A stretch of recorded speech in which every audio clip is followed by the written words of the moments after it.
Paul Palms is the principal consultant with Business Systems Architects in Fargo, North Dakota and Prescott, Wisconsin. He's chairman of the International Technical Committee 176, Subcommittee 1, which is responsible for the revision of ISO 9000. He's also chairman of the U.S. TAG to ISO TC 176. He's held positions as vice chair and membership chair within the TAG and represented the United States as lead delegate and working group secretary in the development of the International Guidance Standard ISO 10014-2006 Quality Management Systems, Realizing Financial and Economic Value. Paul, take it away. Thank you very much, and welcome everyone. This is the second time I've had an opportunity to participate in this auditor symposium, and today I'd like to address what I suppose should be obvious to the auditing community, and that is what I'm calling auditing connections. And much as last time I spoke to the concept of creating audit trails, this presentation directs the auditor or informs the auditor to think about auditing connections, creating a trail of connections, in effect, through the organization's QMS, and primarily to create value for the auditee, not the least of which is to improve the depth of their understanding of how the standard is actually constructed and why one thing is referred to in several different, well, I was going to say context, but let's just say several different areas of the standard. So let's start. Foundational to understanding each of these connections that I'm calling them, actually references to different clauses as you read through the standard, is that this has been driven by what I call this new introduction to ISO 9001 that was the product of the Annex SL, the high-level structure that was found in the ISO directives. The introduction I'm speaking to is the addition of context and interested parties, primarily those two, as introductory to the whole idea of creating a quality management system. I mean, think of it in the past. These two issues as to what is our context and who are we trying to reach or serve with what it is we've built, this whole system. This was all implied in the past. It was never required for the organization to get down and think deeply about concepts of context and interested parties. In part, I suppose, because a lot of this is simply implied by looking at an organization's scope. Now it's out in front. So we add to context and interested parties clause 6 today, because when you think of it, it's how you plan for things and how you deal with risk that has a direct bearing on the degree to which you understand context and interested parties. So the high-level structure, which is driving at least 30% of common vocabulary within standards, and has, of course, dictated content and clause structure.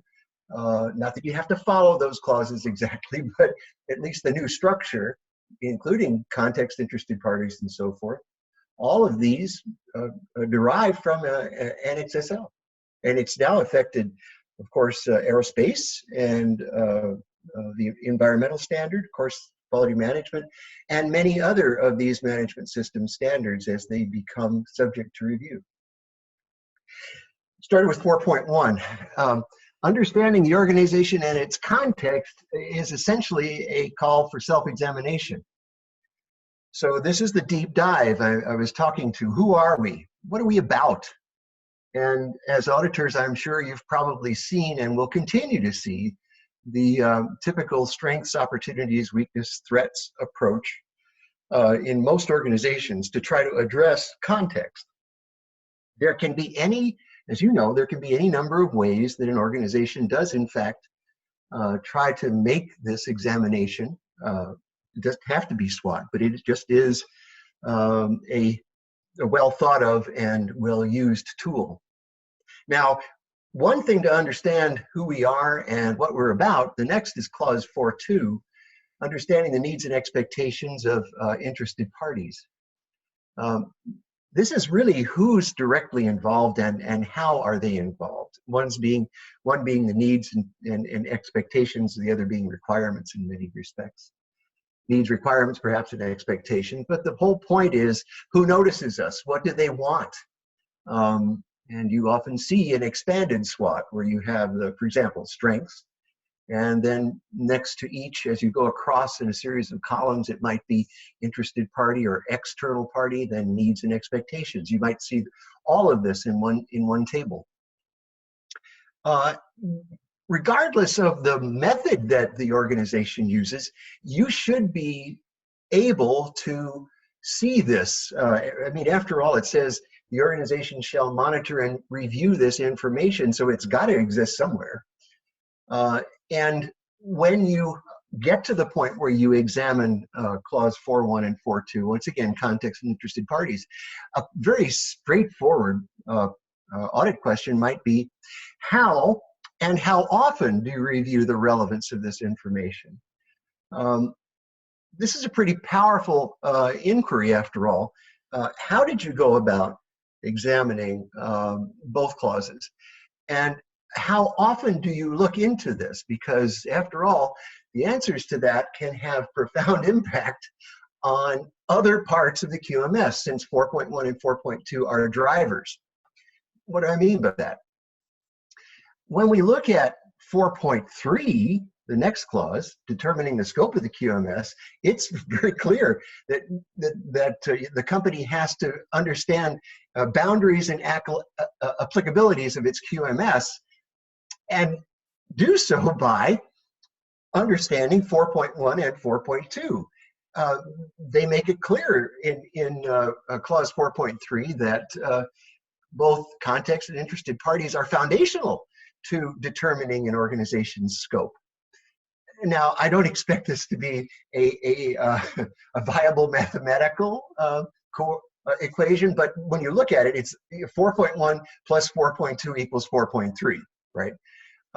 Scope is not possible. You can't determine scope if you don't understand context and interested parties. Now, remember my early comment about ISO adding an introduction? Organizations always defined the scope of their QMS, but we didn't ask them in the past to use as foundation to that scope that they understood, or what the elements were that were derived from context and interested parties. So, if you have an auditee that really gets it, a sample audit question might be, how has your examination of context and interested parties in some way shaped or revised the scope of your QMS? An example, perhaps, would be an organization that has in the past been slow to say they were in the design business. They said, no, everything that comes to us comes by way of a print from our customers. It may just be that by a real deep examination of interested parties' needs and expectations, that it was pretty clear that their customers, their primary customers, really wanted them to be the designer. It's also possible that they were excluding service in the past, and now through a deep examination of context, they might have come to the recognition that, wow, if we added a service component to what we're currently doing, this could be a real value add, a strong differentiator that made our company, sort of rise and shine over our competition for having done so. So those are a couple of examples. Strength I'm not going to comment on, but a couple of possible examples where the scope was in fact changed by a thorough dive into context and interested parties. Another way to put it is the second bullet I have on this slide. Can you demonstrate how your QMS's scope aligns with your examination of context and or the needs and expectations of one or more interested parties. Now, I got to admit, that's one of those questions that, of course, is going to make your auditee really look at you sort of cross-eyed. I think you probably have to break that down a little bit. But to humanize it, what you're really trying to do is trying to see if they can put into words what the power and importance was of context and needs and expectations of interested parties as they develop their QMS scope. So let's look at it this way, just in summary. The connection between context and interested parties is first in recognizing that both are internal and external. That, you know, that certainly context has a lot to do with strengths, opportunities, weaknesses, and threats that are both from within and from without, as are interested parties. The size and the depth of these elements, I call them elements, but let's just say clauses, demands that essentially scope really can't exclude both or either. If you're doing an upgrade for 9001 or any of the related management system standards that now have incorporated the high-level structure, think seriously about an organization that said, no, context and interested parties, we already knew all that, and it didn't really have much an effect on our scope or on the rest of the QMS, like, you know, objectives weren't affected, and you know, we really haven't changed much with the introduction of the 2015 revision. I think that when you really look at the impact and or potential impact of context and interested parties, it's hard to imagine that at least something hasn't created it from the positive side, some potential new value that the organization could seize on and could succeed through.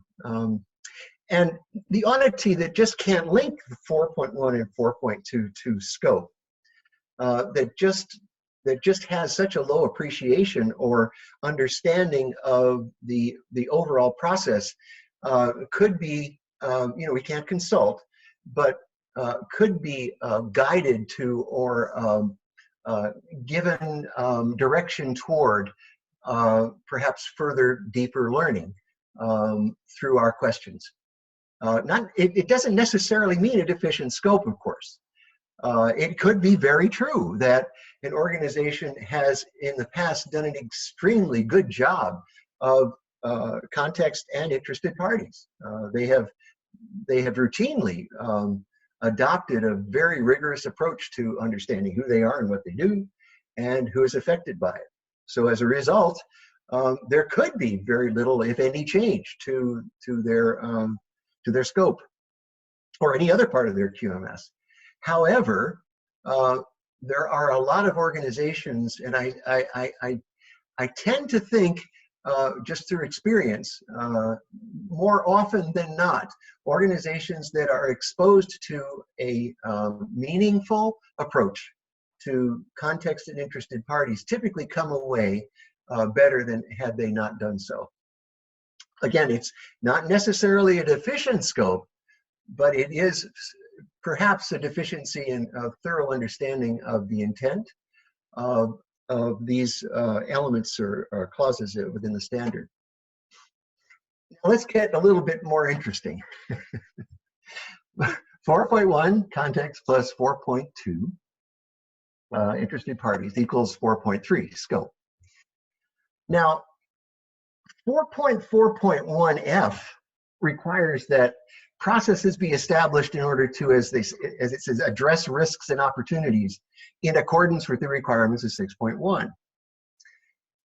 Interesting. When we get into 4.4.1, which is all about processes, right? You know, the usual, it's the old 4.1, now 4.4.1. This is where organizations have to determine their processes, sequence and interactions, criteria and methods for determining effectiveness, and so forth.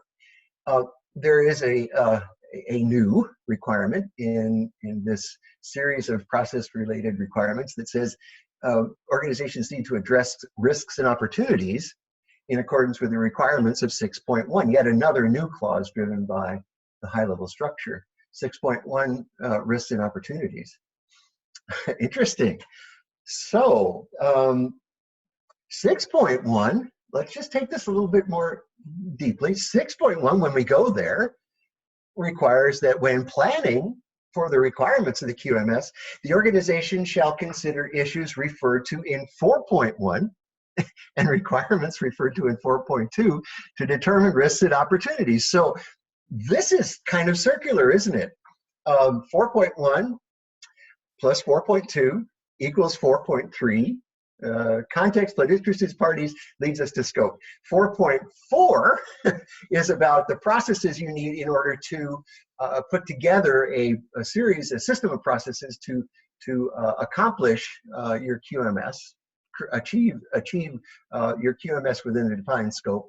But that whole concept of putting together your processes is linked to 6.1, which is about risks and opportunities. So 441, sub-bullet about processes necessary within a system defined in its scope, makes clear that those processes exist within accordance to 6.1. But 6.1 pulls us to 4.1 and 4.2 as foundational. Of course, isn't it interesting? 6.1, foundational to it is 4.1 and 4.2, as was 4.3. You can almost see this figure eight of clauses, each looping toward, around, and back again at each other. And the more you play with these inner relationships, interactions, the more you start to appreciate how none of them can really exist without the foundation of 4.1 and 4.2 as they are currently structured. You can't really address risk, and you can't really address processes without a firm foundation of knowing your context and interested parties. So let's summarize. We know 4.1 and 4.2 are foundational to scope, but also foundational to the system of processes and actions to address risks and opportunities. But wait, there's more. You can also add what is essentially a redundant 6.1.2b. Implement actions to address risks and opportunities into the system of processes. Now, the only way you could do that, the system of process is, guess what? Clause 4.4.1.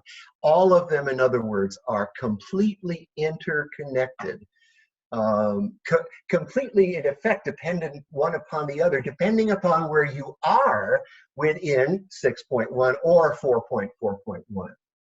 That's interesting.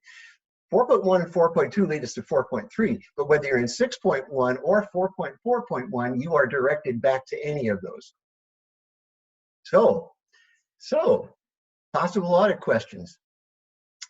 To the auditee, you might ask, can you describe the importance of context and interested parties to controlling risk and/or developing opportunities? What you're looking for is an appreciation that risks and opportunities, 6.1, right, are essentially connected right back into 4.1, 4.2, context and interested parties. And when you get there, developing opportunities come from, well, frankly, just the interaction of all these clauses, but certainly it might be in the SWOT, right? Strengths, weaknesses, opportunities, yes, and threats within SWOT. Maybe some of those opportunities popped out. And in order to manage them, we used clause 6.1 to help us better control and manage. Certainly, we might have added a process, which is, again, 4.3, or any one of a number of approaches that essentially represents an intermingling or a combining of all of these processes to move forward.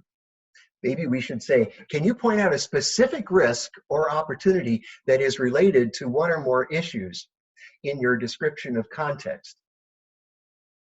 Now, again, that's kind of a flip of that earlier set of questions, but we're coming from a perspective of risk and opportunity. Early, we said, how is scope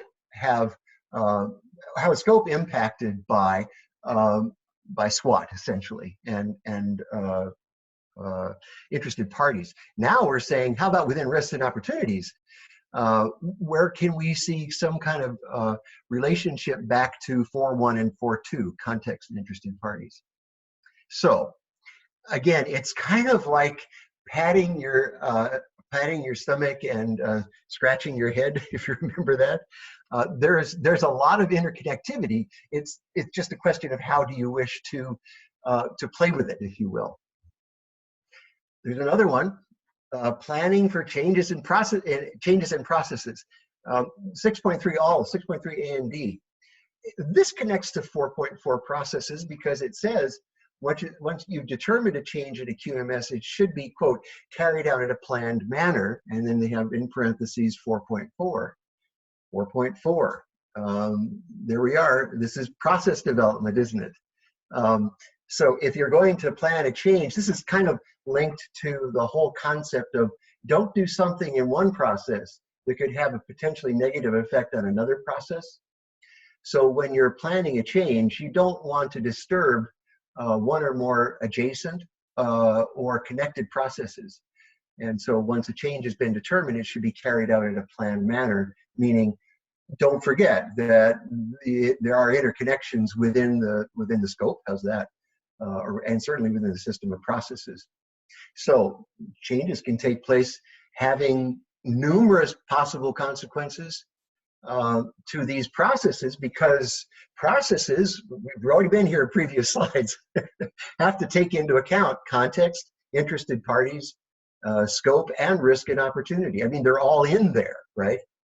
So you don't have a process that doesn't in some way respond to or was given birth to by either of these four sub-bullets: context, interested parties, scope, and risk and opportunity. So when you plan a change, you're actually sort of moving yourself into an oversight position before you do so, to ask, how could this possibly have a negative impact, not just on the processes, but even going all the way back to an interested party, be he internal or she external.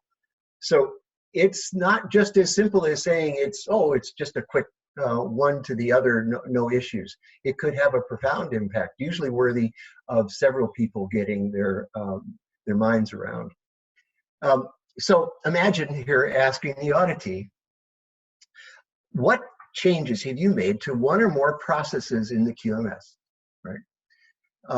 And see what kind of response that you get, and then how did you ensure that these changes considered things like potential consequences, the integrity of the QMS, availability of resources, allocation or real allocation of responsibilities and authorities. Those are, right, 6.3 A, B, C, D, right? So you can, if you get someone to say, oh yeah, we made a change to this particular process, then you can actually work your way down through subclause A, clauses A through D, and hopefully get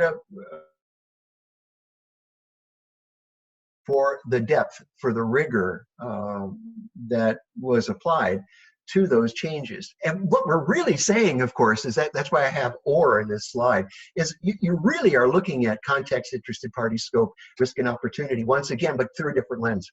So the more you're able to help the organization see that A through D are essentially the same thing as context, interested party, scope, and opportunity, and how, not necessarily all, but how all of these can and do have interplay one to the other in all of these areas, the more perhaps the organization will find value in your audit approach and the depth of your understanding of the standard, let alone bring them to a higher level of understanding of the inner workings, if you will, and the inner reasonings of the standard.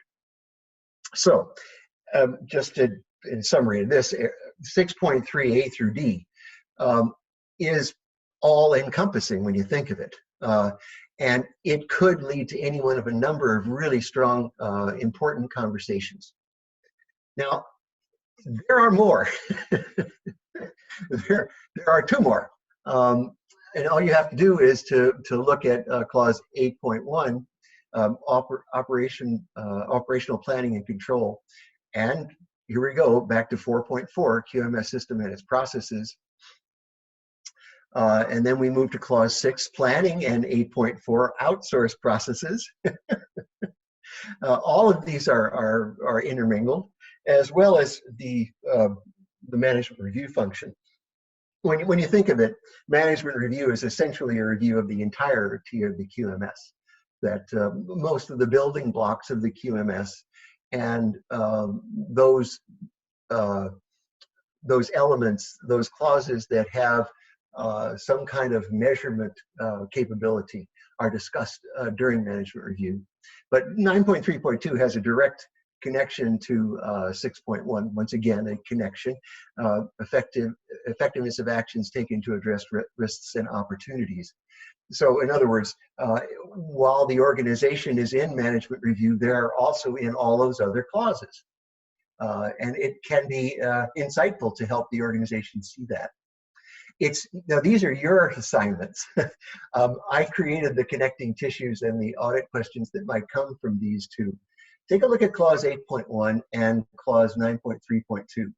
8.1 is obviously a treasure trove for all the different references that it has within it, connections, if you will. And then, of course, 9.3.2. The point is that as you work this and develop these audit questions, you're helping, again, in terms of the auditee's understanding of these connections, and hopefully creating a strength throughout the QMS through first appreciation and second application. Because if, for example, whoever is representing the organization didn't have these tools, didn't see these for what they were, now they might be able to work with senior management using a different language and a different approach, and creating a different appreciation, a higher appreciation for what the standard is trying to create. And what it's trying to create are the three words I have, exclamation point, throughout each: value, value, value. I will always say that the only reason that an organization would embark on any of these management system standards is to create value. It is a strategic decision to create value. Now, here is my information. If anyone would like to reach me for further discussion on this, please feel free to send me an email and discuss any of your issues and concerns. Who knows what might come of this? My address, my email address is right there, pcpalms@cable1.net. And it has been my pleasure once again to spend time with you. I'd like to point out that this course is eligible for one CPD. And as you can see, just visit the web page on the IAS site to order your certificate. That is it. Thank you so much, and hope to hear from one or more of you. Thanks, Paul. This ends today's presentation. Thanks for listening.